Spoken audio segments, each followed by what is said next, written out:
끊임없습니다. 사단과 마귀들은 불못에 던져져 영원한 지옥에 잠기기 전까지 공격을 계속해서 할 것이고 더욱 강도는 심해져 갑니다. 그러기에 사단과 마귀들은 모든 상황이나 배후에서 조종을 한다고 봐도 무리가 아닙니다. 우리 주위에서 일어나는 일들을 삼자의 입장에서 바라보면 그 뒤에는 이상하리만큼 큰 세력들이 움직이고 있다는 것을 느낄 수 있습니다. 어제 저희가 팍사역 때 난 것처럼 그 젊은 22세의 청년, 그것도 아주 우수한 성적과 조용한 성격의 소유자가 정치적인 색깔이 다르다고, 주장하는 바가 다르다고, 자꾸 트랜스젠더에 대해서 죄라고 한다고 총으로 살인, 암살했다는 것은 그 자신만의 의지라고 보기에는 좀 이해가 안 됩니다.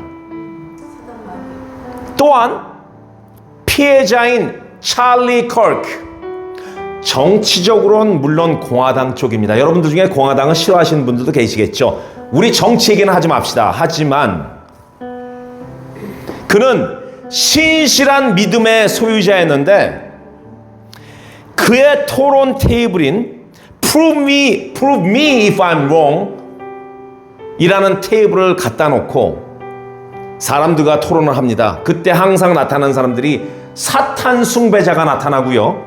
또 성도착증 애찬론자들이 드러나고요.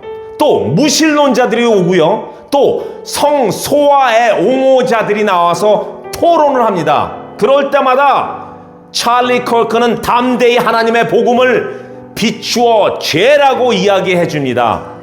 그러면 그 사람들이 네가 먼저 그렇게 정해 하고 반박하죠. 그때 찰리는 이렇게 이야기합니다. 이 세상의 주인은 예수님이시고 예수님이 가장 싫어하는 악 중에 하나가 바로 그런 것들이다. 진리를 숨기지 않고 토론하면서 복음을 전하는 전도자입니다. 사뭇 수많은 성도들을 거느리고 가진 교회 건물과 부동산들을 자기 것인 양 어깨를 쫙 펴고 성도들과 악수할 때마다 그 머리 희끗희끗한 나이 먹으신 장로님들한테 한 손으로 딱 뻣뻣하게 서서 하는 그런 수많은 목이 고준 목사 수만 명보다 이 찰리 하나가 진정한 예수님의 제자라고 저는 말하고 싶습니다. 그런 진리의 수호자에게 자신과 맞지 않는다고 할 반응들은 사실 많습니다. 우리가 어제도 나누었지만 침을 뱉어도 됩니다.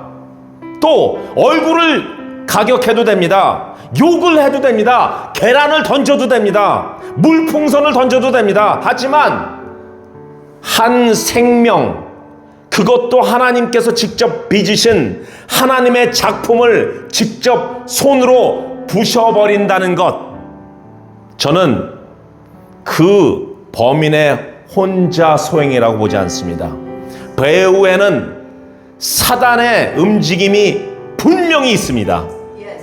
여러분들 기억나시죠? 2, 3년 전에 브랜팍에서 우리가 알메니안, 이란 사람들이랑 히스패닉이랑 다 같이 우리 리트리트를 했잖아요. 바베큐를 구워 먹었잖아요. 그때 제가 예수님은 왕이다고 선포했을 때 어떤 한 청년이 지나가면서 FU 했습니다. 큰 소리로. 우리 샘 집사님도 있었어요. 그리고 우리 알메니안 엑스 갱 멤버들도 수십 명 있었어요. 남자만 80여 명이 됩니다. 그런데 그 청년 하나가 지나가면서 FU를 외쳤다는 거 용기가 있어서입니까? 저는 그렇지 않다고 봅니다. 용기보다는 그의 배후에 어떤 더러운 용들이 있었기에 그가 감히 그 많은 성도들이 있는 앞에서 FU라고 외친 것밖에는 볼 수 없습니다. 정말 여러분들도 찰리 컬크가 어떻게 진리를 사탄 숭배자들과 무신론자로부터 방어했는가 들어보시면 이번 그의 죽음으로 본 그 사건들 뒤에 정말 사단이 조종했다는 것을 분명히 느끼실 것입니다. 사단은요, 하나 잘못하는 것이 있습니다. 이런 박해 끝에 모든 신앙과 진리가 없어질 줄 알고 있는 것입니다. 그러나 제2의, 제3의, 제100의, 1밀리언의 찰리 커크는 계속 나올 것입니다.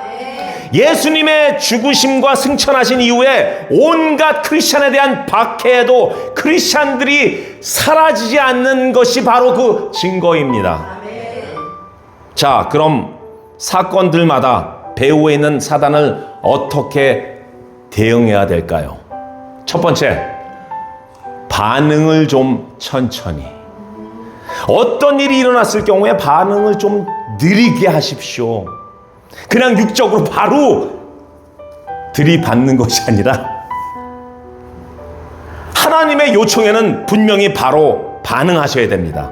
하지만 어떤 사건이 일어났을 때 먼저 마음을 진정시키시고 한 발짝 뒤로 물러나십시오. 그리고 오히려 만약 근데 그러지 않고 바로 반응하게 되면요, 그들의 계략에 넘어갑니다. 그리고 다른 사람들과의 관계가 나빠질 수 있습니다. 그동안 숨겼던 자신의 새로운 모습을 보여주게 되는 경우가 있습니다. 특히 이런 일들은 부부 사이에서 많이 일어납니다. 제가 부부 세미나 때 강의하는 것인데요, 그렇게 부부가 싸우게 될 때 어떤 부부들은요, 우리가 왜 싸우지? 이것은 분명히 사단의 계략이다, 이렇게 알아차리는 분들이 계세요. 근데 그 다음이 문제예요. 자기는 괜찮은데 바로 당신이 지금 사단한테 당하고 있는 거야. 당신이 사단한테 홀려 있는 거야. 이렇게 해서 서로를 공격하다가 더 관계가 악화되는 경우가 있습니다. 절대 그러지 마십시오. 어떻게 해야 되냐면요, 우리가 다 같이 수어로 합시다. 수어로. 어떤 상황이 일어나면 다 하세요, 같이. 자, 뚜껑을 닫습니다. 뚜껑을 닫습니다. 예, 뚜껑을 닫고 마음을 가라앉히고, 이거 맞아요? 마음을 가라앉히고, 예스. 그리고 한 발짝 뒤로 물러서서 먼저 큰 픽처로 한번 보시고 흐름을 보십시오. 뚜껑 누르고 뒤로 물러서서 큰 픽처로 보고 그 흐름을 보십시오. 그래도 하나요? 생각할수록 더 하나요. 하나님께 무릎을 꿇으십시오. 그렇게 하는 이유는요, 바로 이것입니다. 정말 이것이 영적인 공격인지를 알 수 있는지, 영적인 공격인지 그것을 알아보기 위한 것입니다. 왜냐하면 모든 것을 다 우리가 영적 전쟁이라고 하면 안 되기 때문입니다. 우리가 계속 영적인 전쟁, 이것은 사단의 계략이야 그러면 듣는 사람도 기분 나쁠 거예요. 나 안 그랬어 요번에, 이렇게 할 거예요. 예. 기억나시죠? 제 친구 중에 파킹 티켓을 띈 것을 다 사단 때문이라고 이야기합니다. 듣는 사단도 황당했을 거예요. 벙쳤을 거예요. 왜냐하면 본인이 자기가 정신없이 당구를 치다가 동전 넣는 것을 잊었고요, 두 번째는 그 바로 앞에 있는 빨간 줄을 넘어서 세웠기 때문입니다. 그것은 본인의 네글렉트한 거예요. 그렇죠? 네. 혹시 그것도 홀린 게 아닌가? 영적인 전쟁은 우리가 싸우는 것이 아니라 하나님께 맡겨야 되기에 우리는 육적인 즉각적인 반응보다는 한 발짝 물러서서 큰 그림을 보시고, 이것이 만약 영적인 싸움이라면 하나님한테 맡겨야 된다는 것입니다. 그리고 나서 하나님께 영광 드리고 찬양하고 그분만 바라보고 거룩함으로 엎드리고 기도하면 그것이 하나님의 영적 전쟁에 우리가 해야 될 작전 중에 하나라는 것입니다. 아멘.